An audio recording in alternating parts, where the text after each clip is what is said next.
Maoist అగ్రనేతలు బర్సీ దేవా and Devji తెలంగాణలోకి entry ఇచ్చినట్టు తెలుస్తోంది. తెలంగాణ మావోయిస్టు కార్యదర్శి అయినటువంటి దామోదర్తో వారు భేటీ అయినట్లుగా తెలుస్తోంది. తెలంగాణలోకి ముగ్గురు కీలకమైనటువంటి నేతలు ములుగు అడవుల్లో మకాం వేసినట్లుగా ఊహాగానాలు, అనుమానాలు వ్యక్తమవుతున్నాయి. తెలుగు రాష్ట్రాలకు చెందినటువంటి మావోలెవరు ఛత్తీస్గఢ్లో లేరు అంటూ ఇప్పటికే భద్రతా బలగాలు స్పష్టం చేశాయి. టాప్ లీడర్లను తరిమికొట్టాము, పెద్ద ఎత్తున ఇప్పటికే టాప్ లీడర్లను తరిమికొట్టినట్లు కూడా వారు స్పష్టం చేస్తూ ఉన్నారు. సో ఇక మిగిలింది చిన్న చిన్న మావోయిస్టులు లీడర్లే అంటున్నారు ఛత్తీస్గఢ్ భద్రతా బలగాలు.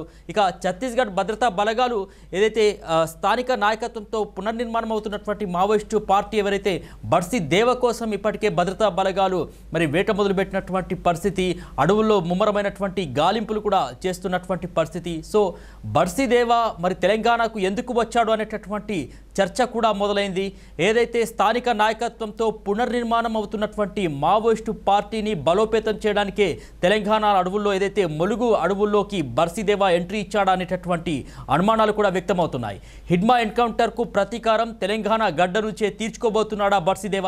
ఇక హిడ్మా గ్రామానికి చెందినటువంటి వాడు ఈ యొక్క బర్సీ దేవ, హిడ్మా అడుగుజాడల్లో నడిచినటువంటి వాడు. ఇప్పుడు బర్సీ దేవ తెలంగాణకు ఎంట్రీ ఇచ్చినట్టు తెలుస్తుంది. ములుగు జిల్లాలోని కర్రెగుట్టల అడవుల్లో ప్రస్తుతం ఈ ముగ్గురు నేతలు ఉన్నట్లుగా కూడా తెలుస్తూ ఉంది. ఇప్పటికే బర్సీ దేవ కోసం పోలీసులు కూడా పెద్ద ఎత్తున గాలింపు చర్యలు చేపట్టారు. దండకారణ్యంలో మావోయిస్టు పార్టీని ఇప్పుడు లీడ్ చేసేది ఎవరు అన్నప్పుడు బర్సీ దేవ పేరే ప్రధానంగా ఈ మధ్యకాలంలో వినిపించింది. ఇక ఆపరేషన్ కగార్ పేరుతో కర్రెగుట్టల్లో పెద్ద ఎత్తున భారీ ఆపరేషన్కు తెరలేపినప్పటికీ కూడా చాలా చిన్న చిన్న స్థాయి మావోయిస్టు లీడర్లే హతమయ్యారు గతంలో కూడా. కానీ కీలక నేతలు ఎవరు కూడా అప్పుడు చనిపోలేదు. సో ఇప్పుడు తెలంగాణ నుంచే మావోయిస్టు అగ్రనేత బర్సీ దేవ తన ఆపరేషన్ను కొనసాగించబోతున్నాడా అనేటటువంటి అనుమానాలు కూడా వ్యక్తమవుతున్నాయి.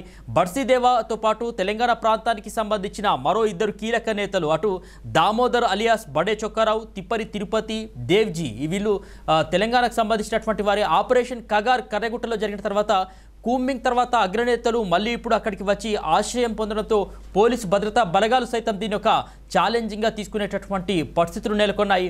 ఇప్పటికే మావోయిస్టులకు సంబంధించి గతంలో సేఫ్ జోన్గా చెప్పుకునేటటువంటి దండకారణ్యంలో సైతం వారు తలదాచుకునే పరిస్థితి లేదు. ఇక పూర్తి స్థాయిలో షెల్టర్ జోన్లు కావచ్చు, సేఫ్ జోన్లు కావచ్చు చిన్న భిన్నమయ్యాయి ఆపరేషన్ కగార్తో కావచ్చు. సో ఈ నేపథ్యంలో తిప్పరి తిరుపతి, దేవ్జీ, బడే చొక్కారావు, ఇక హిడ్మా తర్వాత మోస్ట్ వాంటెడ్గా మారినటువంటి బర్సీ దేవ, ఈ ముగ్గురు కోసం 3 రాష్ట్రాల భద్రతా బలగాలు పూర్తి స్థాయిలో గాలింపు చర్యల్ని ముమ్మరం చేశాయి. ఇక ఛత్తీస్గఢ్ నిఘా బృందాలు కూడా ఈ ముగ్గురు కూడా గోదావరి తీర ప్రాంతంలోనే తలదాచుకున్నట్లు కీలకమైనటువంటి ఇన్పుట్స్ వాళ్ళకు అందినట్లు కూడా తెలుస్తూ ఉంది.